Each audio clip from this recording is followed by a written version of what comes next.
Pakinggan muna ho natin yung mga naunang mga video-video ho nitong si Alan Peter Cayetano. Nung medyo maaga-aga pa ho mga kababayan. Pakinggan ho natin si Alan, no? Saan ba? Ito. Pakinggan natin. Medyo medyo alam nyo na ho mga bossing at mukhang naaawa kay Rodante Marcoleta. Game! Ito. Kay Senator Marcoleta, alam ko naman hindi siya nakakapanood. Oh, vlogger na ho ang datingan talaga nitong si Alan Peter Cayetano, si Ricky P 4674. Oh, di ba? Malupit nang mag-shout out din ho mga kababayan. Shout out dan kay Rodante Marcoleta. Oh, di ba? Siguro kung may bibisita sa kanya, pakikamusta kami. But nag-react si Auntie Claire at Bakit? Wala nang bumibisita agad kay Marcoleta. Grabe naman kayo. Naaga nyo namang kalimutan yung tao. No, kami nga hanggang ngayon hindi pa din ho namin nakakalimutan na ipinangako ni Rodante Marcoleta yung 2,000 pababa na kuryente ay malilibre. O tapos ngayon ang bilis niyong kalimutan si Rodante Marcoleta. Babanat kay Auntie Claire. mag-ano lang ako, no? Rejoinder lang. Pumalag siya na tinawag kong political prisoner. Bakit ko po tinawag na political prisoner? Bakit? Sige. And it's Bakit? Bago kami mag-react, bakit mo tinawag na political prisoner si Dante Marcoleta? democracy, no? Malaya naman tayo mag-discuss. Okay? Yun lang yung ibig mong sabihin kaya mo nasabi. Malaya naman ang aming malaya naman kaming magpahayag Malaya namin tawagin kahit Yun lang ang ibig mo sabihin. Kaya mo tinawag na political prisoner? Kami hindi. No. Kami, ang nakikita namin, totoong meron namang pag-amin si Rodante Marcoleta. Di ho ba mga kababayan? Totoong may pag-amin si Rodante Marcoleta patungkol po doon sa kanyang natanggap na 75 million. Dito po kaila Mike Defensor. Kaya nga sabi natin, Alan Peter Cayetano, sir, ito po ang kauna-unahang lawyer na magaling po. Magaling, bakit? Magaling dahil po siya ay nakapagpakulong ng kanyang sarili. Mga kababayan, kauna-unahan ko pong narinig iyon. No? Kaya natatawag na lowest rank ng pagiging abogado itong si Rodante Marcoleta. Biruin nyo naman ho mga kababayan, siya ang mismo nagsalaysay ng ebidensya para sa kanyang sarili at para siya masadlak doon sa kinahantungan niya ngayon. I have faith in our justice system. Abogado ko, so whether yan ay Supreme Court, CA, Court of Tax Appeals, yan po ay Sandigan Bayan, yan po ay mga piskalya under the DO. Sabi ni Lonely TV, pag nakulong, yan, tanggal na ang pagka-vlogger niyan. Ano kaya? Siguro, baka naman iba-vlog niya yung loob. Baka mag-escape pa itong si Alan Peter Cayetano ng camera doon sa loob. Kung maalala niyo yung Vitali, mga kababayan, no?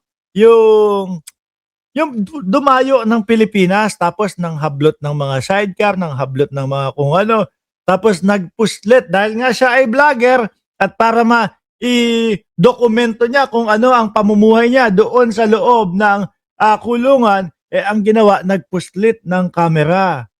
Diba? Tapos inilabas niya nung siya ay nakalaya na. Sabi ni Sir Ricky P 4674, karamihan sa mga Duterte supporters and allies are corrupt. No, hindi pa ho natin pinal na pwedeng sabihin na sila ay corrupt. Pero lumalabas po at nailalabas at maipapakita yung mga ebidensya laban sa kanila po na di kalaunan maaaring guilty ang kahantungan po nila. No, tapos makikita nyo pa ho kay Senator Panfilo Lacson, ayaw magpaawat. Ayaw magpaawat dahil nga palihim atang bumubulong si Peter Cayetano nang ceasefire daw ho sa kanila mga kababayan. Aalamin natin mamaya konti kung palihim ba or broadcast naman ni Peter Cayetano yung pagmamakaawa niya kay Senador Ping Lacson. But tapusin muna ho natin ito mga kababayan. OJ, ako'y naniniwala sa system of justice natin. It's not perfect. We're here as officers of the court. We should protect, we should encourage, we should make it stronger. Ako, mukhang gagamitin na naman po ni Alan Peter Cayetano, mga bossing. Ito naman pong lahat ng ito na panggigipit sa amin ay dahil po sa impeachment na nangyayari sa amin. Yun na naman ang sasabihin na naman ata nitong si Alan Peter Cayetano. Idadahilan na naman po yung impeachment, mga kababayan. Eh sir, 2019 pa lang may issue ka na. Nadaanan nila. Malas naman, yun pa yung nadaanan at napuntahan nila Director Matibag, Mac Bolan at Annalisa Oso, di ba? Ang malas naman, ang dami-raming madadaanan ng direktor ng NBI. Yung doon pa sa 2019 na ginanapan nung SEA Games mga kababayan. At ayan, mukhang makakalkal po yung 10 billion na pondo para doon sa SEA Games na yon at yung 50 million na kaldero ni Alan Peter Cayetano. Sa pagyayabang ni Alan Peter Cayetano, yun naman daw po ay mga naimbestigahan na at paulit-ulit na daw pong naimbestigahan. Kaya lang, ang tanong natin po, mga kababayan, ay anong panahon, sinong presidente,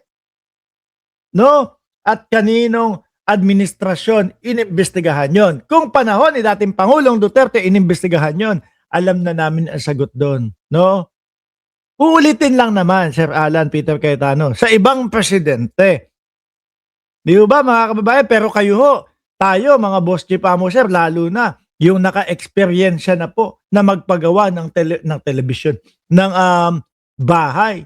Kung titignan mo maigi, yung pong ipinatayo na kaldero ni Alan Peter Cayetano, halata mo na talagang yung mga panghaligi lang ng bahay. Tapos 50 million, ang nakikita ko doon, sapat at saktong gastos, mga kababayan. Sa akin lang base doon sa itsura at nakita ko, siguro 5 million. 5 million, sold na yun.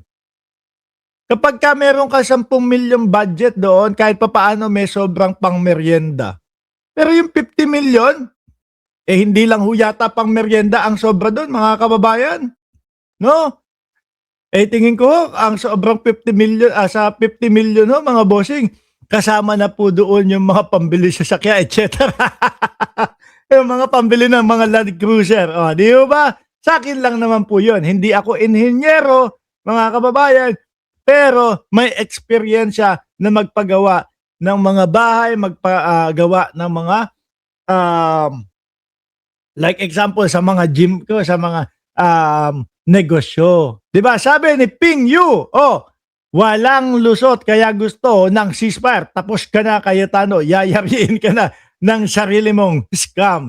Uy, nandiyan na si Chaicher, Sabi ni Chaicher, on and off ang signal ko, nasa underground ako. Nagpalit tayo kaninang umaga, yung wifi ko talagang on and off kaya hindi natin natapos yung live. Game tuloy. Ang sinasabi ko po, lahat po na weaponize. So, si Senator Jinggoy, hindi ko na ulitin yung napakarami ko nang sinabi. Siya na magsasabi sa inyo, sabi niya, sa tamang panahon, ilalabas niya yung ebidensya na yun nga na kung sumama siya sa kabilang side o sa... walang maniniwala niyan. Alam niyo, mga kababayan, lahat naman po ng mga sinasabi nitong sila Alan Peter Cayetano ay naipapaliwanag natin. Yung kay Jinggoy Estrada, malabo at imposible po na yung sinasabi lang kung sumama ako doon sa majority nila, hindi sana ako makukulong. Taong 2025 pa lang kalagitnaan ng taon, mga bandang Setyembre, buwan ng Setyembre, mga kababayan, alam na po natin na itong sila Jinggoy Estrada, meron na pong kakaharaping kaso. Di ba, nabanggit pa yan, ang sinabi doon, mga bago magpasko. Kailan po mga nai-interview at kailan po iniharap sa Blue Ribbon Committee ni Marcoleta? Ito pong sila Bryce Hernandez, na ang tinukoy po mismo ay si Senator Jinggoy Estrada, na ang sabi ay hindi daw po safe Di po ba? Tapos ngayon, sasabihin nila kung sumama ako doon sa majority, no, na si Win Gatchalian ang gawing Senate President, hindi sana ako makukulong. Sir Tony Hunter Vlogger Official. Boss Mike, pwede pa shout out? Tony Hunter Vlogger TV. Shout out sa iyo, boss. Suportahan nyo yung channel niyan, ha? Administrasyon, hindi na dapat siya nakulong. O si Senator Marcoleta, nagkakaisa naman po tayong lahat siguro, karamihan sa ating. Bungalangalan nyo, huwag nyo kami idamay dyan. Ano? Yung kay Rodante Marcoleta, madami ang natatawang Pilipino kung bakit nandoon sa loob ng kulungan si Marcoleta. Ano naman idadahilan mo kay Marcoleta? Sige nga. Karamihan ng lawyers na paano naging plunder yung donation sa eleksyon. Pinapaliwanag din niya ng ombudsman. Laging nasa interview si Assistant Ombudsman Miko Clabano ang sinasabi nga ay hindi lang po sa pagnanakaw sa pera ng bayan ang plunder. At kaya lang po mukhang bago sa pandinig at pananaw ng mamamayang Pilipino ngayon dahil kadalasang ginagamit yung plunder doon sa pagnanakaw sa pera ng bayan. Pero yung kay Erap Estrada, mga regalo din yun. Di ba? Doon sa mga wedding lord. Kaya wag nyo lang paikutin pa ang mamamayang Pilipino. Mahirap na ngayon paikutin ang mamamayang Pilipino. Kung dati, hindi ganoon ka-accessible yung mga social media, hindi ganoon makakapanood agad-agad ng mga news, iba ngayon. Lalo na may mga kumpanya. No, like example, may mga kumpanya ng mga mananahe, yung mga factory, laging meron silang radyo doon sa taas, 'di ba? Nakapapakinggan nila yung mga balita para tuloy-tuloy lang yung trabaho nila. Hindi kagaya noon, walang cellphone, walang ano. Eto, ano ba balita kay Alan Peter Cayetano? Ano ba balita dito kay Rodante Marcoleta? Tapos makikita yung balita. Alan Peter Cayetano, ceasefire na daw kay Ping Lacson. Rodante Marcoleta, umamin na tumanggap ng 75 million nung panahon na siya ay congressman at hindi pa panahon ng eleksyon. Kayo talaga. Kala nyo mapapaikot nyo pa ang mamamayang Pilipino. Wala na, mahirap na. Ang tingin ko nga mga kababayan, sa mga susunod na mga panahon po, kukunti na lang po ang gustong tumakbo. No? Sa mga government officials po. Kasi talagang madali mo nang mabuko Madami na pong mga nagpapalaganap na mga kabulastugan Di ba? Pagka yan, nalaman nila, naramdaman nila, naku, wala nang kita sa pagiging politiko Tatantana na ho nila yan, mga kababayan. At iilan na lang po ang mga tatakbo na gustong paangatin ang ating bayan. Lalo na po kapag nasugpo po mismo, mga bossing, no, ng administrasyon ni Pangulong Bongbong Marcos, yung mga magnanakaw na mga politiko sa ating bayan. Tapos yung mga yan, wala na mga interest ho yan, mga kababayan. Sabi ni Mark Bolan, napaliwanag na ni Atty. Clabano, saka nasa korte na, correct. Nung isang araw, kinikwento ko nga sa mga kaibigan ko, talagang, alam mo, hindi kami nagkakausap ni Mike Defensor. Nagkita kami sa hearing, pero taon din, hindi kami, minsan to common friends. Nakakulong na paano mo pa makakausap unless bisitahin mo. Musta kayo, ganyan. Pero hindi kami nagkakausap, no? Madalas kami magkausap nung speaker pa ako and then yung last hanggang 2022. After that, busy siya, busy ako, may kanya-kanyang mga gawain, lugar. But sabi ko nga, nung kinulong siya, bakit plunder din yung sa kanya? Let me explain that to you guys. So for example, may kandidato, wala pang campaign period. Iikot sa buong Pilipinas. 1 million kayo na nag-donate ng 50 pesos para yung sa pangmerienda niya, pamasahe, etc. So plunder ba yon? Tapos lahat na nagbigay ng 50 pesos, plunder yon. So di ba meron din po tumakbo, palugaw. Okay po yung lugaw. Kasi nakakatulong na yon, tapos maganda yung symbolism. Andali, sino ba yon? Hindi naman ba si Bongo yon? Si Bongo nagpapalugaw din. Si Bongo nagpapalugaw din yun. Kaya lang kapag kadating doon sa itlog, hinahati pa ho, mga kababayan. tapos ambag-ambag. Oh. So kung yung kandidato na yon hindi pa nag-file, pero nagpalugaw sa bawat lugar natin, tapos umabot ng Boss, yung kay Marcoleta at kay La Defensor naman panahon iyon na siya ay congressman, 75 million. Ika nga, no, ng Assistant Ombudsman at Office of the Ombudsman. Hindi lang po sa pagnanakaw ng pera yung plunder. Hindi lang po sa pagnanakaw sa pera ng bayan yung plunder.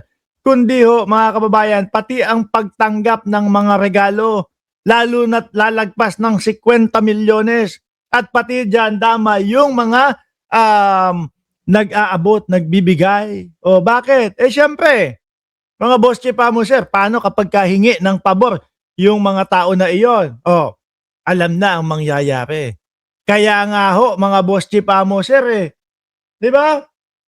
Kaya nga po, pinipigilan yung mga ganyan upang sa ganon, sa darating o in future time, kapag ka sumabit yung mga tao na yon, hindi ipagtatanggol kung sino mang politiko. Pero tingin ko ang mga diskaya, malaki. Tingin ko lang ito. Tingin ko ang mga diskaya, malaki din ho ang ambag niyan sa pagtakbo ni Rodante Marcoleta. Bakit to? Lahat ng sinasabi ni Rodante Marcoleta gusto pabor na pabor po sa mga diskaya. Pati nga po yung bakit pa sosole ng pera?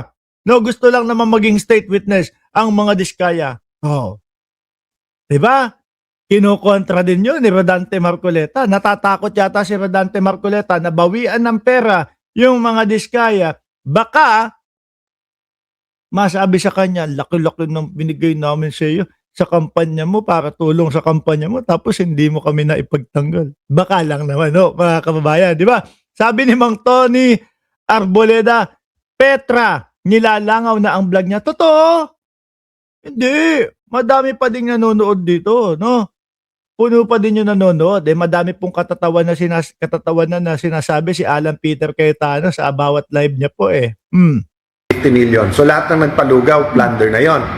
So makikita nyo po, iba pa yung kay Senator Marcoleta. Lugaw ang putik na yan versus sa 75 million. Ano ng putik na example ni Alan Peter Cayetano talaga, oo. Iba pa yung kay Mike Defensor.